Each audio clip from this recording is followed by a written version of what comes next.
बिस्मिल्लाहिर्रहमानिर्रहीम। दोस्तों, मेरा नाम डॉक्टर अली मेहर है। आज हम जिस मेडिसिन के बारे में मैं बताऊंगा वो स्पार्टियम स्कोपेरियम। ये वो होम्योपैथिक मेडिसिन है कि जो आपके ब्लड प्रेशर को बाय बाय कह सकती है। इसके 5 एक्शन मैं मेडिसिन के बताऊंगा और आप याद रखिए कि ये एलोपैथिक मेडिसिन से भी ज़्यादा क्विक रिलीफ देती है आपके हाई ब्लड प्रेशर के लिए। ब्लड प्रेशर को फ़ौरन कंट्रोल करती है।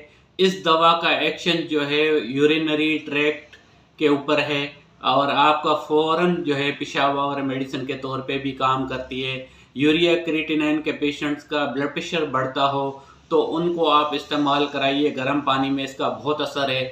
और जब आपका हाई ब्लड प्रेशर की वजह से वोमिटिंग, नोज़िया फील होता है, घबराहट होती है, ठंडे पसीने आती हैं, तो गैस को अफा कर देती है।